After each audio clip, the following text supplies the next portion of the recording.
Good morning everyone. आज हम लोग देखेंगे अगेन द हिंदू 2 तारीख का। तो शुरू करते हैं। पहला न्यूज़ है अमेरिका और यूक्रेन के बीच जो समझौता हुआ है खनिज को लेकर, मिनरल डील है, खनिज समझौता।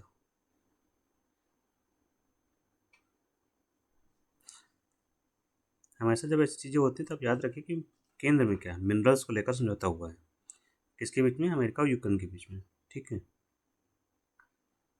इसका नाम क्या रखा गया है? उन्होंने जो दिया है नाम, ऑफिशियल नेम है यूके यूक्रेन री investment fund. America US Ukraine री इन्वेस्टमेंट फंड।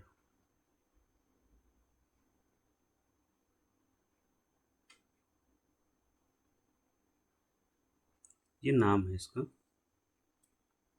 इस समझौते में क्या है वो हमें जानना आवश्यक है। 2 बातें पता होना चाहिए। ये क्रिटिकल मिनरल्स को लेकर समझौता किया गया है। क्रिटिकल मिनरल्स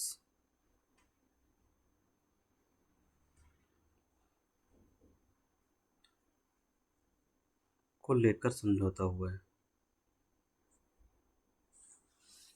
क्रिटिकल मिनरल्स या रेयर अर्थ एलिमेंट्स, ये भी कह सकते हैं आप, जो वहाँ पर रेयर अर्थ एलिमेंट्स पाए जा रहे हैं, क्रिटिकल मिनरल्स। कारण क्या है? ये ऐसे खनिज होते हैं, ऐसे खनिज जिनकी जो उपलब्धता बहुत सीमित है,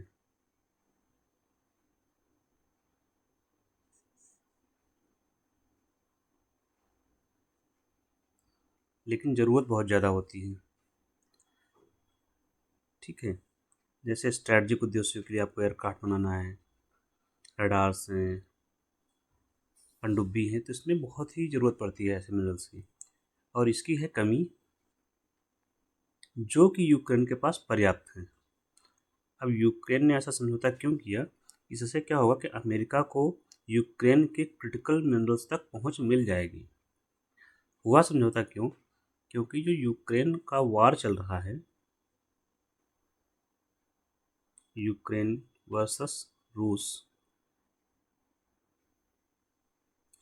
का जो वार है, तो इसमें इसको जो हथियार सप्लाई कर रहे हैं, हथियार का जो आपूर्ति करता है वो है अमेरिका। सबसे बड़ा सप्लायर है अमेरिका यूक्रेन का।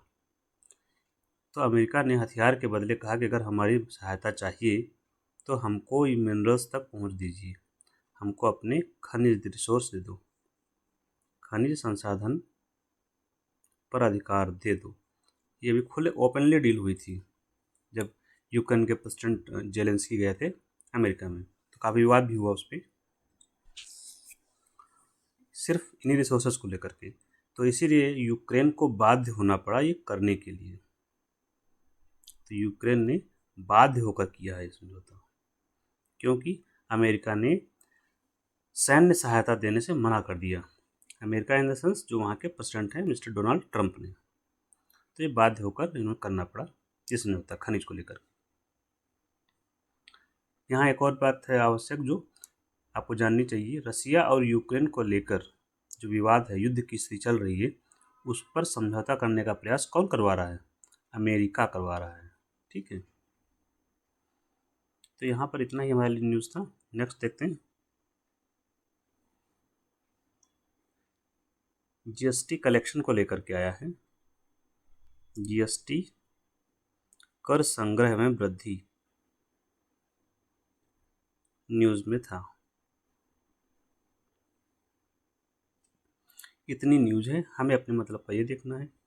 कर संग्रह में वृद्धि हुई, अच्छी बात है। हमें जानना चाहिए जीएसटी क्या है जिसमें वृद्धि हुई है। जीएसटी का फुल फॉर्म है गुड्स एंड सर्विस टैक्स, कभी कभी फुल फॉर्म ही पूछा जाता है, गुड्स एंड सर्विस टैक्स। तो बेसिकली यह क्या है, एक प्रकार का कर है। ये क्या है, टैक्स से पता चल रहा है क्या है, कर है। कर है तो किस पर लगाया जाता है, तो नाम से ही पता चल रहा है गुड्स एंड सर्विस टैक्स, यहाँ पर एंड भी लगेगा। तो गुड्स का मतलब होता है वस्तुएं, वस्तुओं पर और सेवाओं पर लगाया जाता है। जैसे वस्तु कोई भी ले लीजिए आप, आटा चावल खरीदते हैं, शैम्पू खरीदते हैं, पीसी खरीदते हैं, लैपटॉप खरीदते हैं, कार खरीदते हैं, मर्सिडीज खरीदो, जो भी वस्तुएं आप खरीद रहे हैं सब पर लगाया जाता है ये टैक्स। और इस टैक्स का भुगतान कौन करता है, आप लोग, कंज्यूमर, जो भी उपभोक्ता होता है वो करता है इनका भुगतान। सेवाएं कौन सी हैं इन पर लगाया जाता है, आपको सेवाओं के नाम, जैसे कोई भी सेवा ले लीजिए, जैसे आप होटल में जाते हैं, होटल या रेस्टोरेंट में जाएंगे, वहाँ पर जो होगा आपको सर्विस टैक्स देना पड़ता है। आप मूवी देखने गए पिक्चर हॉल में, वहाँ आपको देना पड़ेगा, टिकट जब आपको मिलता है तो उसमें लिखा रहेगा। शायद मूवीज़ में इंटरटेनमेंट टैक्स लगा रहे हैं कहीं कहीं पर, तो इसको हटा दीजिए यहाँ पर, बाकी होटल हो गया। आप किसी एजुकेशन संस्थान में जाते हैं कोचिंग के लिए, वहाँ पर आपको मिलेगा, ठीक है। इसके अलावा डॉक्टर के यहाँ आप जाएंगे तो वो भी सर्विस फीस, सर्विस टैक्स लगाता है। तो ये सब सर्विसेज हैं।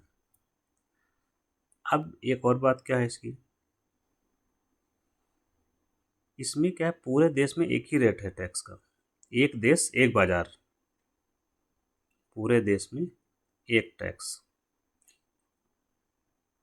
इसके बारे में कहा रहा था एक सिंगल टैक्स वन मार्केट।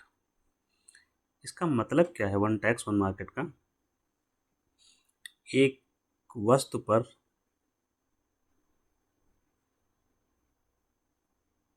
एक ही प्रकार का कर लगेगा पूरे भारत में, एक वस्तु पर एक ही प्रकार का कर पूरे भारत में। इस ठीक है, कभी कभी क्या कहा जाता है कि एक टैक्स एक बाज़ार, वन टैक्स वन मार्केट कहा गया इसको। तो इसका मतलब आपको ये नहीं समझ लेना है कि पूरे भारत में एक ही टैक्स लगेगा, मतलब ये जो जनरली समझाया जाता है, कभी कभी परसेप्शन जो लोगों को बनता है कि ये हमारा हो गया भारत, ठीक है। तो ये होगा जितनी वस्तुएं हमारे भारत में बिक रही उस पर केवल एक ही टैक्स है, एक ही टैक्स मतलब 20% लगेगा सब पे, ऐसा नहीं है। एक वस्तु पर, कोई वस्तु है मान लीजिए कि लैपटॉप, आप वो यहाँ तमिलनाडु में खरीदो चाहे यूपी में, उस पर टैक्स लगेगा 20%, यही है एक टैक्स, ठीक है। टैक्स की दरें अलग अलग हैं यहाँ पर, क्या है, टैक्स मतलब कर की दरें अलग अलग हैं। ये क्या हुआ, इसका मतलब ये हुआ टैक्स के स्लैब बने हुए हैं, टैक्स के बंटवारा, ब्रैकेट कहते हैं, इस यूज़ करते हैं, टैक्स ब्रैकेट से, टैक्स के स्लैब से। मतलब इसका सिर्फ इतना ही है, अलग अलग वस्तुओं के लिए अलग अलग कर हैं।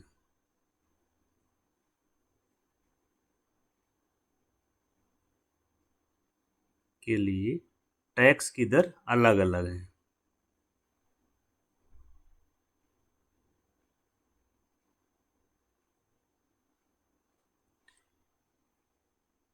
तो जो ब्रैकेट बनाया है इन्होंने, 4 या 5 ब्रैकेट्स हैं, मुझे एग्जैक्टली नहीं क्लियर है, लेकिन हाँ ब्रैकेट्स हैं 5 के आसपास। एक तो है 5% से कम, ऐसी वस्तुएं जिन पर टैक्स लगेगा 5% से कम। कुछ होंगी जिन पर 0% टैक्स है, जैसे खाने वाली वस्तुएं, विशेष रूप से सब्जी है, दाल है, जो रॉ मटेरियल है। कुछ पर लगता है 12%, कुछ पर 18% है, और कुछ पर 28% है। तो 4 कैटेगरी, तो इसमें वस्तुओं के नाम लिख दिए, किस वस्तुओं पर 12% लगेगा, किन पर 18 लगेगा, किन पर 28 लगेगा। यही है टैक्स। अब जिस वस्तु पर 12 लग रहा होगा तो पूरे भारत में उस वस्तु पर 12% ही लगेगा। यहाँ पर जो आपके लिए सबसे महत्वपूर्ण चीज़ और है, यहाँ पर ये जो जीएसटी है, कभी कभी आता है कि जीएसटी किस प्रकार का टैक्स है।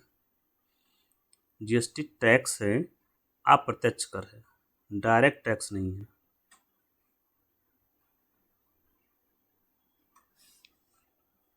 ठीक है। अप्रत्यक्ष कर क्या होता है? वह कर जो लगाया किसी पर जाता है, लगाया किसी पर गया और भुगतान कोई और करता है।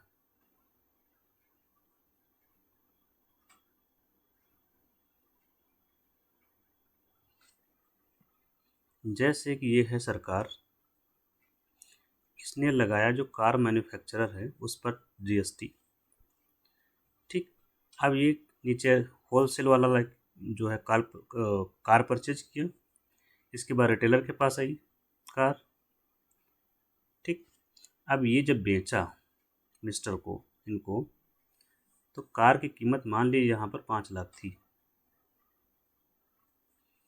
तो जब इसको बेचेगा तो लगाएगा टैक्स, मान लीजिए 18%। तो 18 × 5 = 90, 90,000 रुपये टैक्स लगाएगा। इसको देगा 5,90,000 रुपये की कार, ये इसको देगा। अब ये इसको सीधे सरकार को मिल जाएगा, आप इसको भुगतान करेंगे, ये सरकार को दे देगा। लगाया किस पे गया था? कार वाले पे। दे कौन रहा है? कस्टमर दे रहा है, जो लास्ट में परचेज कर रहा है। तो ये आपका जीएसटी हो गया। कभी कभी ये पूछा जाता है कि जीएसटी के दरें निर्धारित कौन करता है, जीएसटी में जो टैक्स की दरें हैं कौन निर्धारित करता है? तो आप बताएंगे जीएसटी काउंसिल है।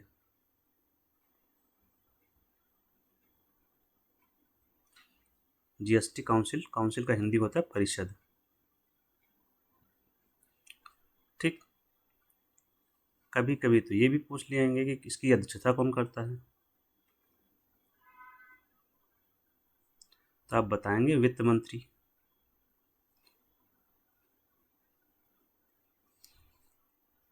ठीक है। ये भी आ सकता है कि जीएसटी काउंसिल संवैधानिक परिषद है कि नहीं है, तो आप बताइए संवैधानिक संस्था है। संविधान में इसके बारे में लिखा हुआ है। और राज्य भी इसके सदस्य होते हैं, राज्यों के मंत्री। तो कोई भी है, राज्य भी इसके सदस्य होते हैं। ठीक। तो हमने जीएसटी के बारे में पर्याप्त रूप से सूचनाएं प्राप्त कर ली, आगे चलते हैं। नेक्स्ट है, जो भी नंबर हो न्यूज़ का, एक समिट हो रही है, वेव समिट।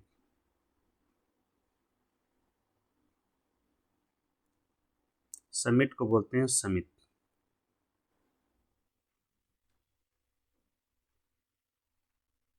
तो वेव समिट हो रही है, कहाँ हो रही है? ये हो रही है बॉम्बे में। बॉम्बे दैट इज मुंबई, बम्बई या मुंबई, बॉम्बे सब एक ही बात है। तो मुंबई में हो रही है। ये है क्या? वेव का फुल फॉर्म है एक्चुअल में, तो याद रखेंगे क्या फुल फॉर्म बनाया गया है। W for word, A for audio, V for video, word audio video, E for entertainment.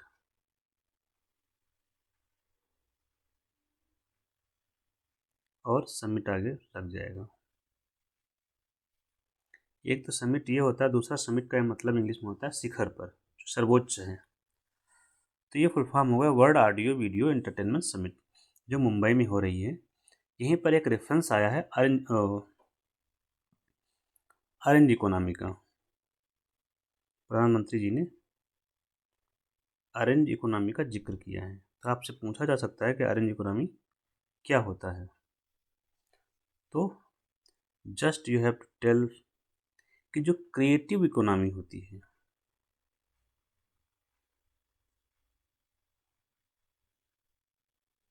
Creative work, creative economy, वही होती है ऑरेंज इकोनॉमी। क्रिएटिव इकोनॉमी जैसे जो ऑनलाइन आप लोग यूट्यूब पर देखते हैं, जो क्रिएटिव चीज़ें लोग करते रहते हैं, तो जो बनाते हैं नए नए ऑडियो, नए वीडियो, नए तरीके से सोचते हैं, ये सब उसी का पार्ट है। तो जैसे इंटेलेक्चुअल प्रॉपर्टी, अब इंटेलेक्चुअल प्रॉपर्टी क्यों आ जाता है यहाँ पर, क्योंकि कोई भी व्यक्ति जब क्रिएटिव काम करता है तो अपने दिमाग से सोच के करता है, और जो सोच के करता है बौद्धिक स्तर पर, तो होता है इंटेलेक्चुअल प्रॉपर्टी। ठीक है। कल्चर को लेकर, कल्चर क्रिएटिविटी, तो ये जो अरेंज इकोनॉमी है क्रिएटिव इकोनॉमी है। क्रिएटिव मतलब होता है सृजनात्मक।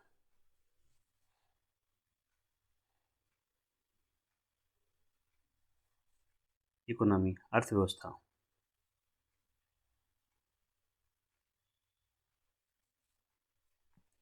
जैसे कि ब्लू इकोनॉमी होता है। ब्लू इकोनॉमी में क्या आता है, जो समुद्र में जो रिसोर्सेस हैं उसका उपयोग जब हम करते हैं तो उससे जो चीज़ बनती है, अर्थव्यवस्था आती है, बनती है, उसे हम लोग बोलते हैं ब्लू इकोनॉमी। तो समुद्री संसाधनों का,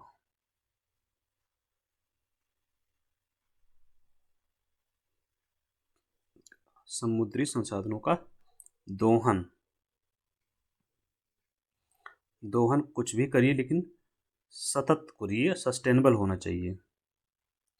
सस्टेनेबल, सतत, और पर्यावरण को नुकसान न पहुंचाए। तो ब्लू इकोनॉमी समुद्र में जो संसाधन होते हैं उनका जब दोहन करते हैं, उससे जो अर्थव्यवस्था का सृजन होता है, जो रोजगार सृजन होता है, लोगों को मिलता है, जो पैसे मिलते हैं। क्योंकि इकोनॉमी का मामला क्या है कि कुछ चीज़ों का उत्पादन करना और उससे कुछ रोजगार मिले और किसी की आय बढ़े, यही है इकोनॉमी का कंसेप्ट। तो इसी जो बड़ी इकोनॉमी भारत पूरी, उसी को कई भागों में बांट दिया जाता है, जैसे blue economy, orange economy, grey economy. ठीक है। तो ऐसे ही ये ऑरेंज इकोनॉमी है जो सृजनात्मकता से संबंधित है। नेक्स्ट न्यूज है, नॉर्थ कोरिया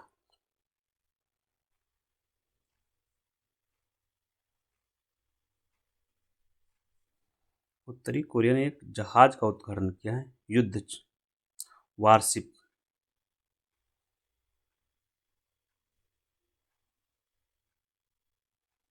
युद्धक जहाज, इसको इंग्लिश में है वारशिप। उसका नाम क्या है, उसका नाम है चो हयान, CHOEHYON, चो हयान। इस युद्धक जहाज है, इसका नाम है, ये बेसिकली डिस्ट्रॉयर क्लास का वेसल है, डिस्ट्रॉयर क्लास का है, नष्ट करने वाला। हमें इसका नाम याद रखना है, चो हयान। और इसके बारे में ज़्यादा कुछ हमें ज़रूरत है नहीं राइट नाउ। उत्तर कोरिया की कभी राजधानी आ जाती है तो आपको पता होना चाहिए कि प्योंग यांग है इसकी राजधानी।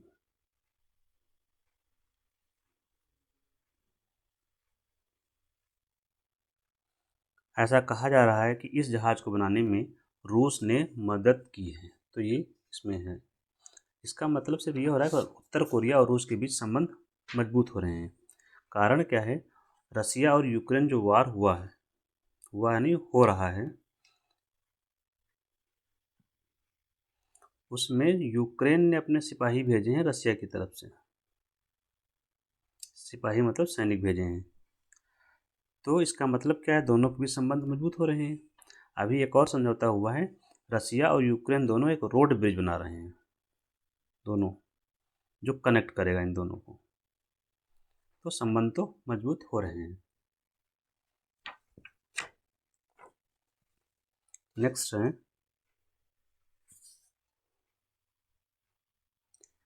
HAL, ध्रुव से जुड़ा हुआ है। ALH, ध्रुव।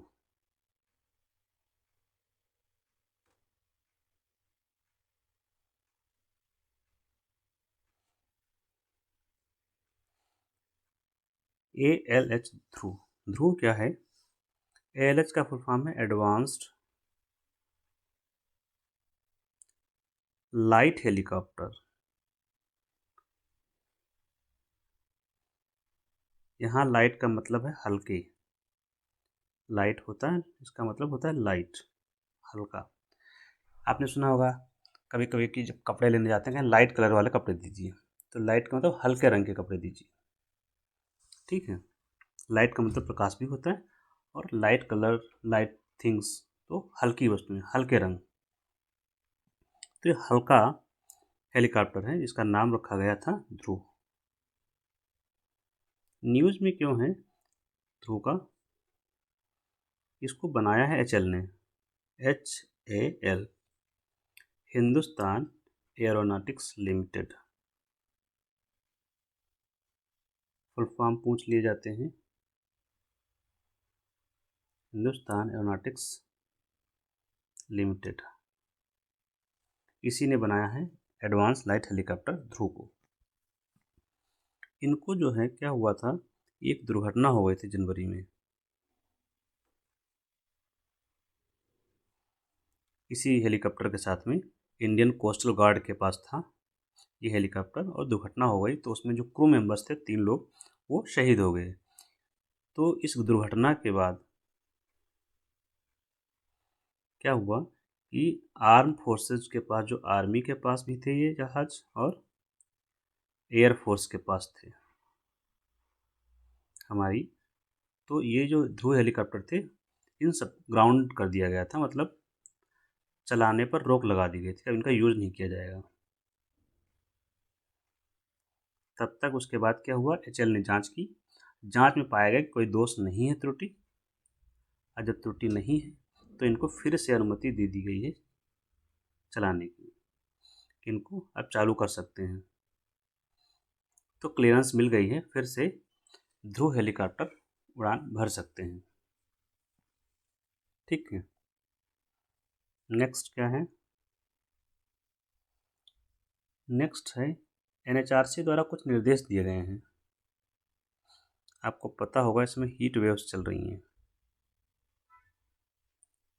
हीट वेव्स को लेकर NHRC द्वारा निर्देश दिए गए हैं।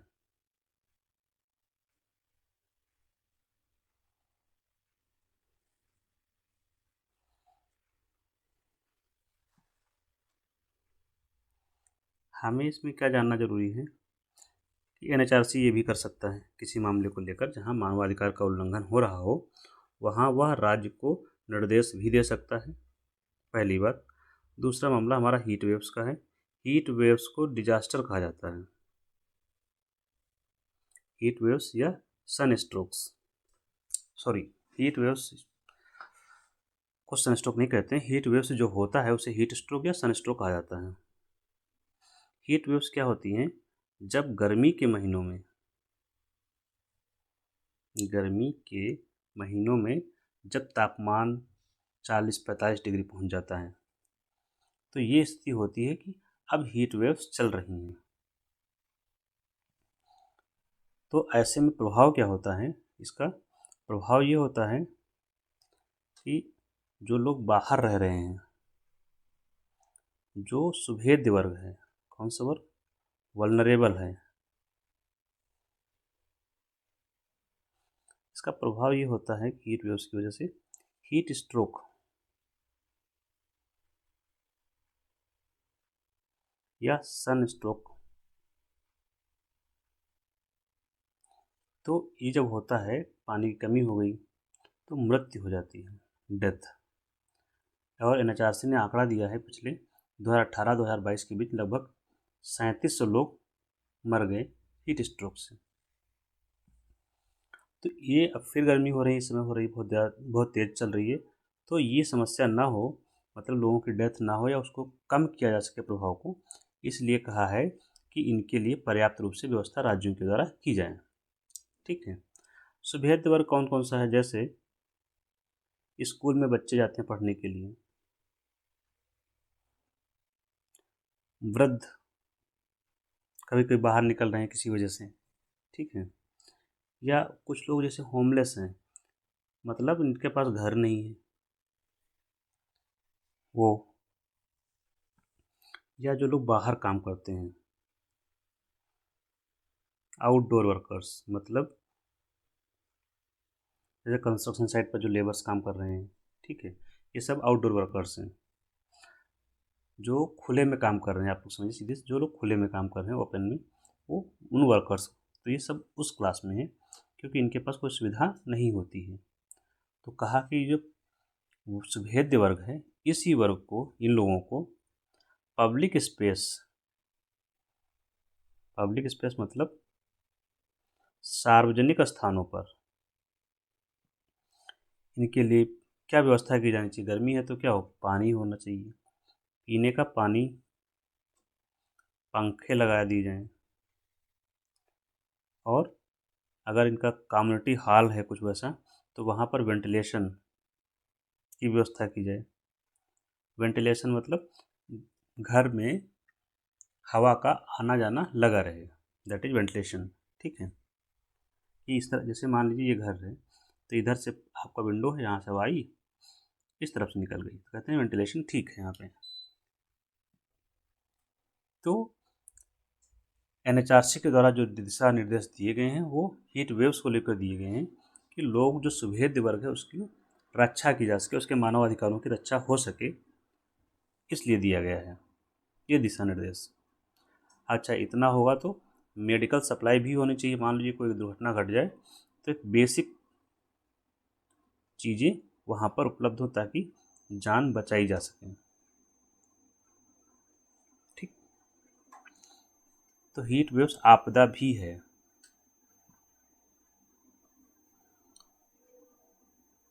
नेक्स्ट न्यूज़ 8 है या जो भी है, कास्ट सेंसस को लेकर है। आज कुछ एक्स्ट्रा हम लोग बात करेंगे कास्ट सेंसस में। जाति जनगणना,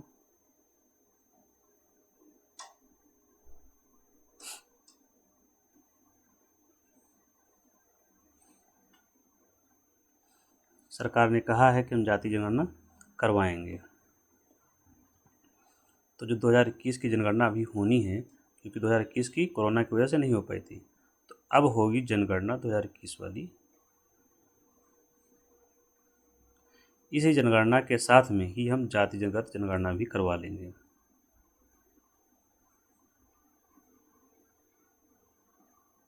ठीक, ये भी हम करवाएंगे। अभी तक जो होता था, अच्छा इसमें जो करवाएंगे वो क्या होगा, विशेष रूप से जो ओबीसी वर्ग की जो गणना है उसको शामिल किया जाएगा। क्यों? क्योंकि एससी, शेड्यूल कास्ट और शेड्यूल ट्राइब, इनकी गणना हो रही है पहले से, ये तो गणना हो रही है, तो ये है ओके। ओबीसी वर्ग की जो जातियां हैं उनकी गणना होनी है, तो इसी में करवा लेंगे। भारत में इससे पहले जातिगत जनगणना नहीं हुई है। लास्ट में जो हुई थी सबसे पहली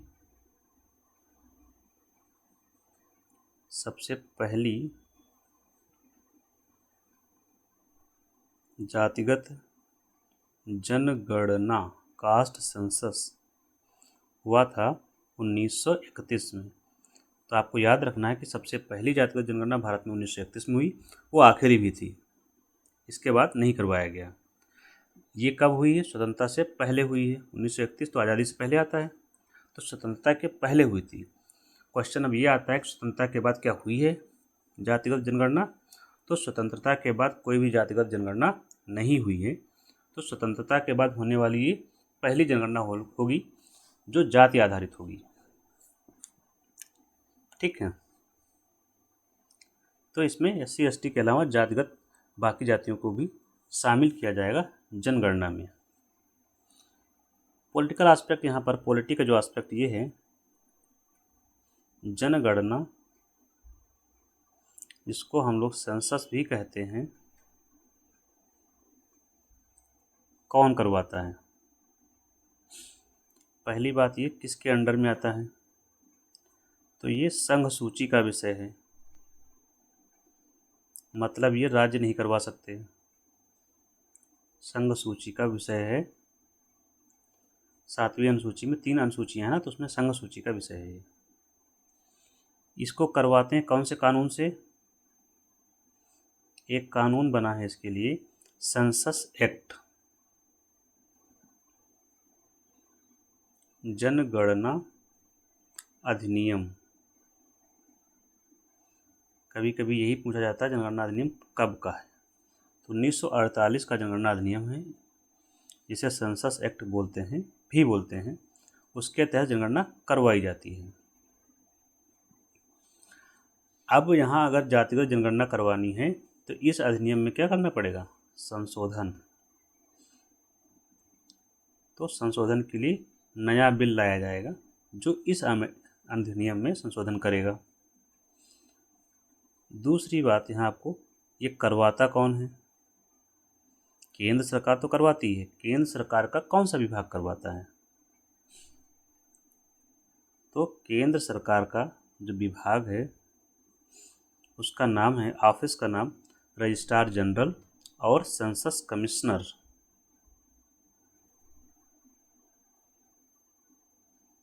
registrar general and census commissioner.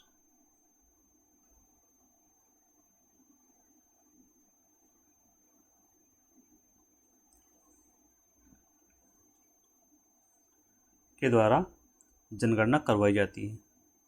ये जो है कार्यालय है, ये कौन से मंत्रालय के अंडर में आता है? तो आप बताएंगे ये गृह मंत्रालय के अंडर में आता है, मिनिस्ट्री ऑफ होम अफेयर, जिसके मंत्री कौन है? अमित शाह।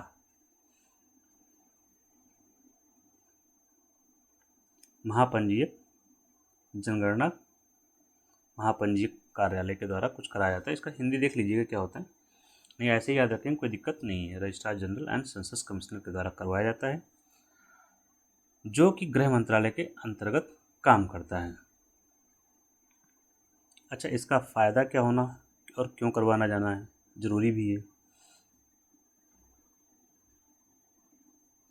क्यों? कई रीज़न है इसके। एक तो रीज़न यही है कि डिलिमिटेशन का मुद्दा है। क्या? डिलिमिटेशन, जिसको बोलते हैं परिसीमन। एक तो परिसीमन का लाभ इससे होना है, दूसरा महिला आरक्षण।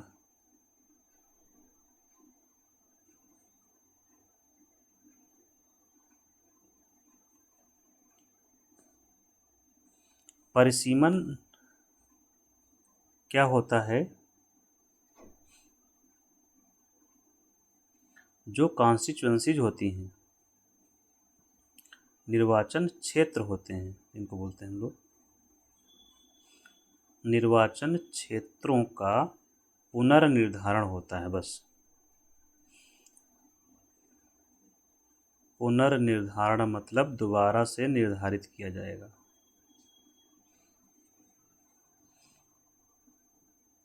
पुनर्निर्धारण के क्रम में होता क्या है, आप एक एग्जाम्पल में हम लोग देख लेते हैं। जैसे मान लीजिए कि ये एक निर्वाचन क्षेत्र था ए, इलाहाबाद ले लीजिए, ठीक है। अब इसका जब परिसीमन किया जाएगा तो कैसे होगा कि ऐसा लग रहा इसमें होगा कि जैसे मान लीजिए यहाँ जनसंख्या है 10 लाख, तो अब कमीशन ने कहा, जो भी परिसीमन आयोग बनेगा, इसको ऐसा करते हैं कि ये वाला इतना क्षेत्र इसमें शामिल कर लेते हैं और ये वाला जो बचा हुआ ये पोर्शन है इधर का, ये दूसरे वाले में शामिल कर लेते हैं। तो ये क्या हुआ? परिसीमन।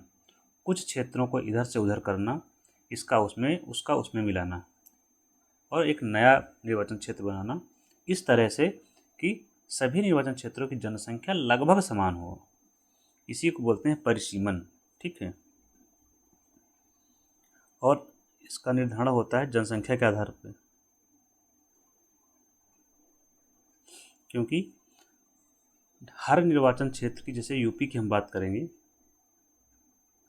तो यूपी में जो भी निर्वाचन क्षेत्र होंगे जितने भी हैं, मान लीजिए संसद की 80 सीटें हैं, ठीक है, मान लीजिए क्या हैं ही, तो जो 80 सीटें हैं सभी जो सीटों का जो चुनाव होता है तो ऐसे ही करके 80 निर्वाचन क्षेत्र होंगे, संसदीय निर्वाचन क्षेत्र।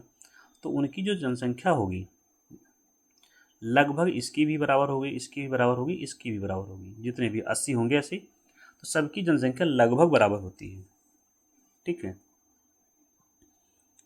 तो जनसंख्या के आधार पर होता है बंटवारा, निर्धारण होता है। और इस समय जनसंख्या का आधार क्या है जो यूज किया जा रहा है, वो है 1971। 1971 की जनसंख्या के आधार पर इसमें 80 सीटों का बंटवारा हो रखा है। दूसरी बात आपको जानना क्या आवश्यक है, 2001 में एक संशोधन हुआ था जिसका नाम है कौन सा, 84th 84वां संविधान संशोधन। इसके माध्यम से क्या किया गया था, ये 2001 का है,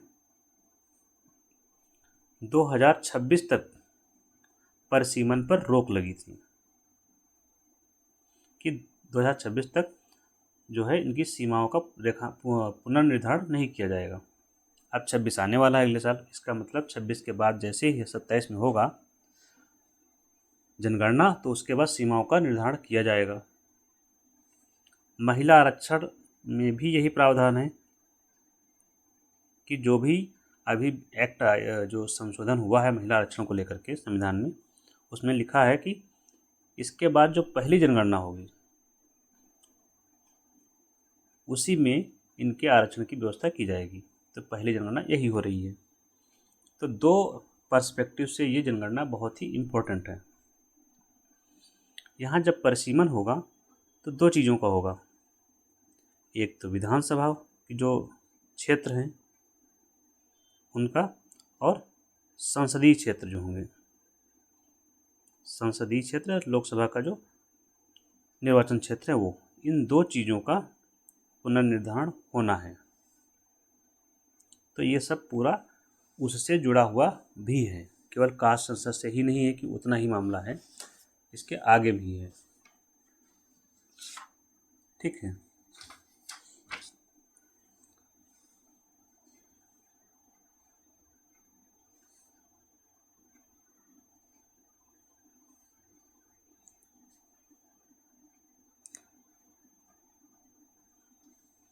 इसी के साथ थैंक यू, कल हम लोग फिर मिलेंगे।